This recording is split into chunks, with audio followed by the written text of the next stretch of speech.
Assalamualaikum warahmatullahi wabarakatuh. Bismillahirrahmanirrahim. Alhamdulillahi rabbil alamin.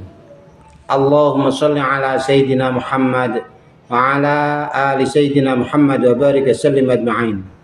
Amma ba'du, kita lanjutkan belajar tauhid dengan menggunakan sanad kitab Tanwirul Qulub oleh Syekh Muhammad Amin Al-Qurdi. Nafa'anallahu bi'ulumihi wa bihikamihi. Semoga Allah memberikan kepada kita manfaat dari ilmu-ilmu Syekh Muhammad Amin maupun dari kebijakan-kebijakan beliau. Amin.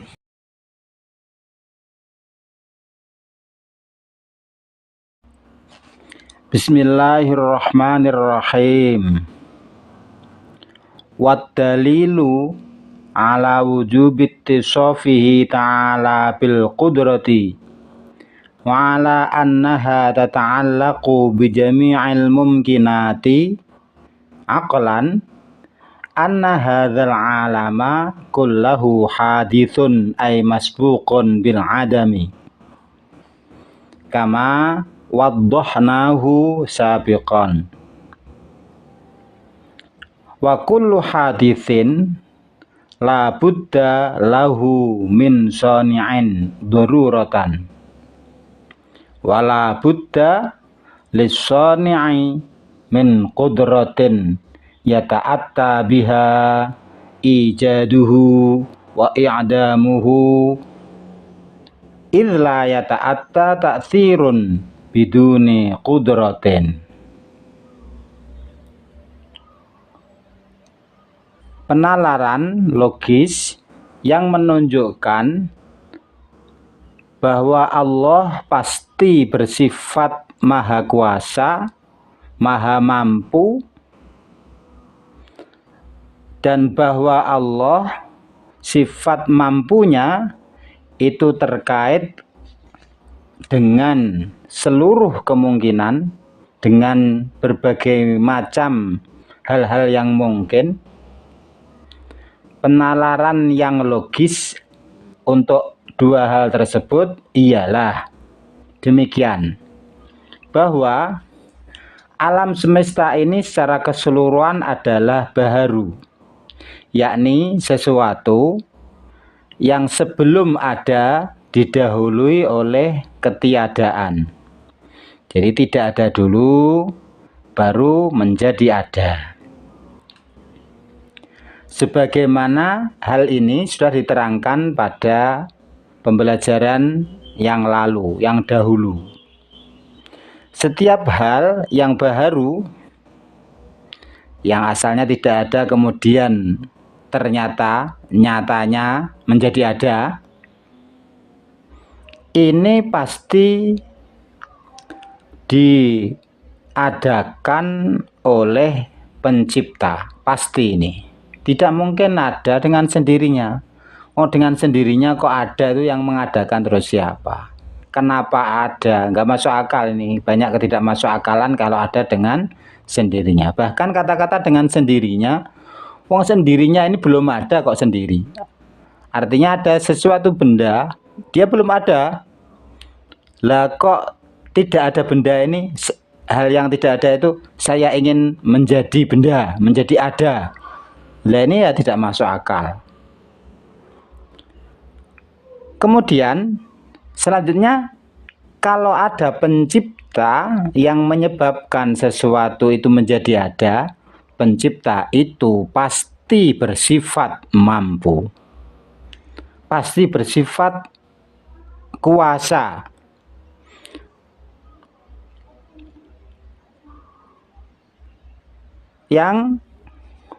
Yang mana dengan sifat kuasanya itu bisa menciptakan, bisa menentukan, oh ini menjadi ada, ini menjadi ada, ini diwujudkan menjadi tercipta.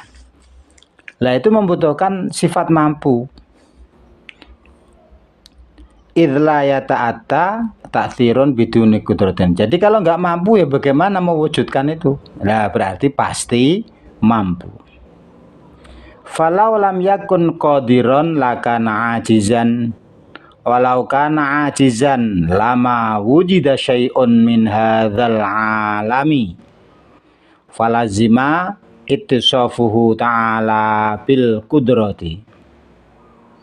Diandaikan pencipta itu tidak mampu, tidak mempunyai kemampuan mewujudkan, mengadakan, membikin, menciptakan, kok tidak mampu, bersifat tidak mampu, ya berarti alam semesta ini ya tidak kelihatan, tidak menjadi nyata, tidak menjadi ada.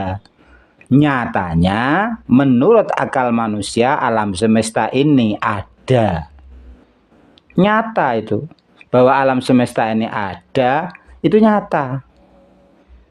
Berarti pasti sang pencipta itu mempunyai sifat mampu, termasuk dalam hal ini adalah mampu mewujudkan alam semesta ini, atau dalam hal ini adalah mampu mewujudkan alam semesta ini.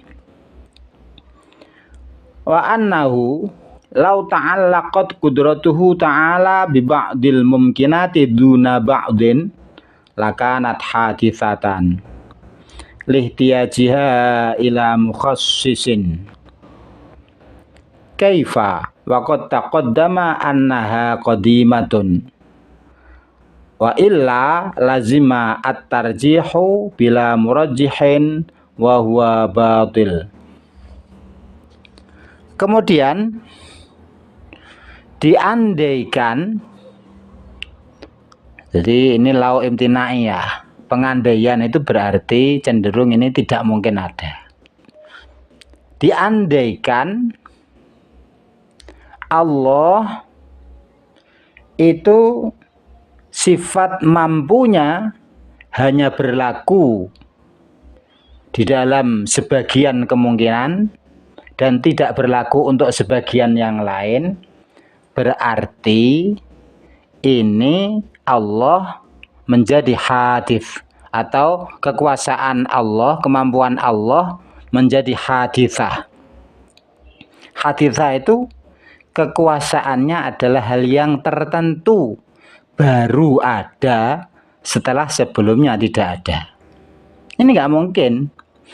Lah kalau sifat kudrohnya Allah itu baru, sesuatu yang tertentu, lah yang menentukan kekuasaan Allah terus siapa? Ini nggak masuk akal. Nggak masuk akal.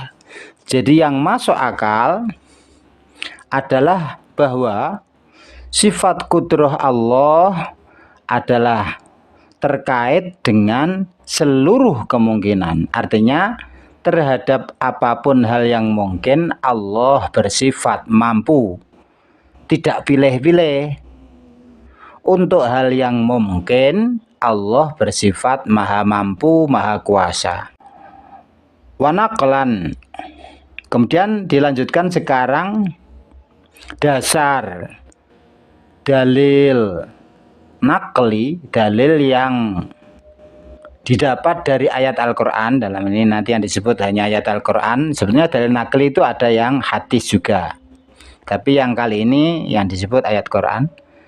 Dalil naqli yang menjadi dasar bahwa Allah pasti bersifat maha kuasa, maha mampu, antara lain adalah qauluhu ta'ala, a'udzubillahi minasyaitonirrajim, innallaha ala kulli syai'in qadir.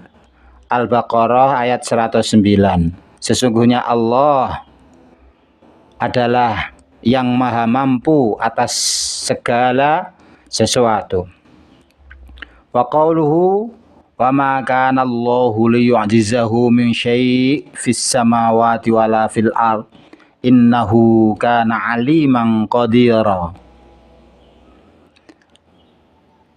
Allah tidak mungkin dilemahkan oleh sesuatu di langit dan di bumi. Allah tidaklah zat yang bisa dilemahkan oleh sesuatu apapun di langit dan di bumi. Sungguh Allah adalah Maha Mengetahui dan Maha Kuasa. Jadi nggak mungkin, nggak masuk akal Allah. Jadi selain nggak mungkin Allah dilemahkan. Selain dengan kata-kata nggak mungkin, dikatakan juga nggak masuk akal Allah dilemahkan. Dijadikan nggak mampu itu nggak mungkin. Allah ya selalu maha mampu. Nggak mungkin dilemahkan oleh pengaruh doa, pengaruh ratapan, pengaruh apapun. Itu nggak mungkin. Allah pasti terus maha mampu. Itu tadi ayat dari surat Al-Fatir, dari surat Fatir ayat 44. Wa qauluhu ta'ala hal min khaliqin ghairullah. Ini juga termasuk menunjukkan kemahakuasaan Allah, adalah ayat yang kurang lebih artinya, adakah selain Allah yang mampu menciptakan atau menentukan kejadian apapun? Tidak ada sesuatu selain Allah yang mampu menciptakan atau mampu menjadi pencipta. Pencipta itu menentukan, memastikan adanya sesuatu. Yang sesuatu itu asalnya tidak ada, terus ditentukan ada. Khaliq gitu. Wa qauluhu ta'ala inna kulla syai'in khalaqnahu biqadar. Al-Qamar ayat 49. Sesungguhnya aku benar-benar menciptakan semuanya, segala sesuatu dengan takarannya. Jadi yang menentukan apapun ini Allah. Mungkin ini akan membantu. Jadi membantu kita itu mudah memahami. Secara logis, sesuatu itu hanya dua. Penentu atau yang menentukan dan yang ditentukan. Ini sesuatu di dalam konsep teologi, konsep ilmu tauhid itu hanya dua. Yang menentukan dan yang ditentukan. Lah, yang menentukan itu adalah pasti wujud, pasti satu, pasti maha kuasa, pasti maha merencanakan dan seterusnya. Dan pasti satu itu, tidak mungkin lebih dari satu. Nanti nggak masuk akal lagi. Kalau yang menentukan lebih dari satu nggak masuk akal. Pasti itu. Lah yang ditentukan ini banyak sekali. Ya makhluk ini, alam semesta ini. Sehingga nanti salah satu tanda ketauhidan kita benar-benar telah kita amalkan setiap waktu adalah dalam setiap waktu itu kita sadar apapun termasuk diri kita adalah ditentukan.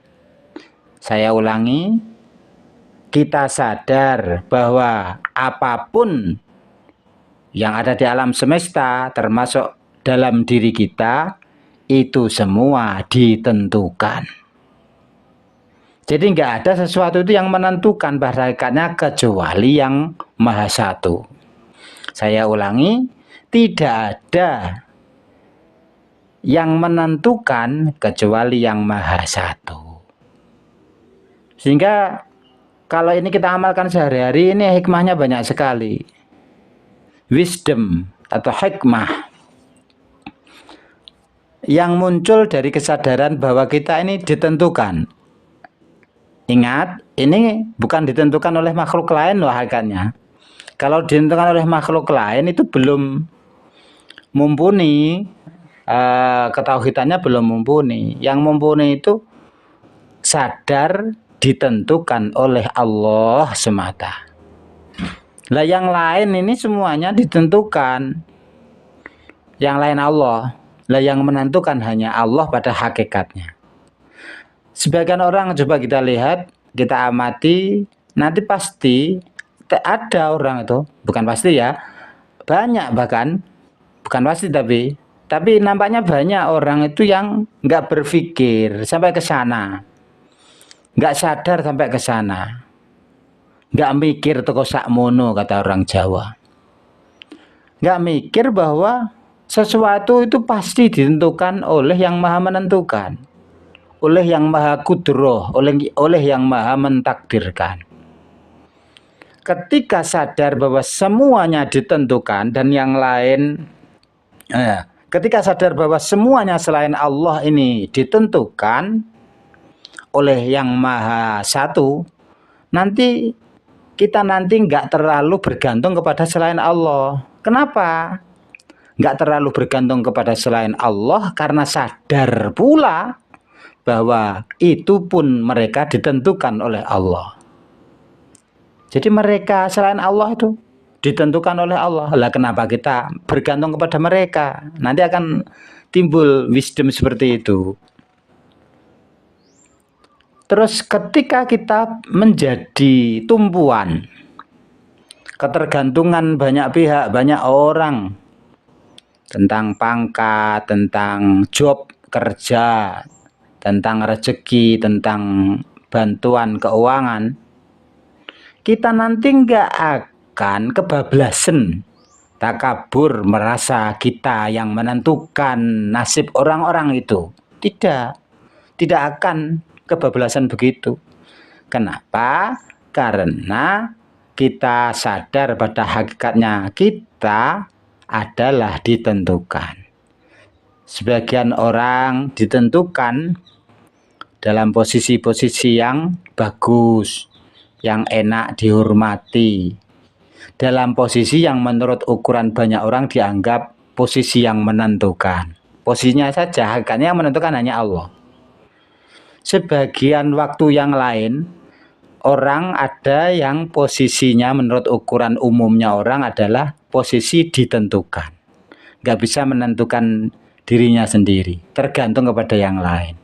Lah, ketertentuan kita menjadi tumpuan atau kita menjadi tergantung, itu ketertentuan itu hanya dimiliki oleh, ditentukan oleh Allah yang menentukan, oh ini menjadi posisi tumpuan, ini berposisi tergantung kepada yang lain. Nah itu nanti akhirnya orang itu bijaksana ketika menjadi tumpuan, tetap tawaduk, rendah hati, karena itu pada hakikatnya yang menentukan hanyalah Allah semata, bukan diri kita. Itu loh. Kemudian wakadzalika ijma'ul anbiya'i alaihimus salatu wassalam. Jadi bahwa Allah pasti maha kuasa, Allah pasti maha menentukan, Allah pasti maha mampu. Ini telah menjadi kesepakatan seluruh rasul-rasul Allah, seluruh rasul Allah. Jadi seluruh utusan Allah alaihi wassalatu wassalam ini mengajarkan bahwa Allah maha kuasa. Wabil jumlati fal kullu mustanadun ilaihi ta'ala ibtidaan min ghairi wasitotin ala wajil ikhtiyari aqlan wa naqlan wa ijma'an. Berarti secara pendek kata dikatakan bahwa Allah pasti bersifat kuasa, pasti bersifat menentukan, bersifat kudroh, bersifat maha mampu. Itu kesimpulan, itu merupakan kesimpulan dari 3 dalil. menurut dalil akli, dalil akal logis, dalil akal murni, kesimpulannya juga begitu. Allah pasti maha mampu. Kemudian yang nomor 2 dari segi dalil nakli, menurut ayat Al-Quran, bahkan menurut hadis juga Allah pasti bersifat maha mampu. Wa ijma'an, dan menurut dalil kesepakatan para utusan Allah alaihimussalatu wassalam, itu juga disebut Allah pasti bersifat maha mampu. Para netizen yang kami muliakan, jangan lupa ketika kita meyakini bahwa Allah lah yang maha mampu, maka sadarilah oleh kita, selain Allah nggak ada yang mampu pada hakikatnya. Selain Allah itu adalah sesuatu yang dimampukan. Jadi nggak ada apapun selain Allah yang mampu asli, itu nggak ada. Asli itu kata lainnya hakikatnya mampu. Nggak ada yang hakikatnya mampu. Pada hakikatnya apapun selain Allah itu dimampukan. Kok mampu itu dimampukan? Artinya apa? Kelanjutan dari kesadaran ini, kalau kita ingin menjadi orang yang mampu, jangan lupa dan jangan bosan untuk meminta tolong kepada yang hakikatnya maha mampu untuk memberi kita mampu.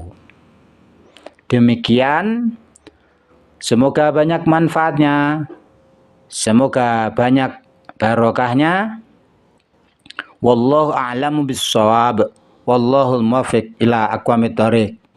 Walhamdulillahi rabbil alamin.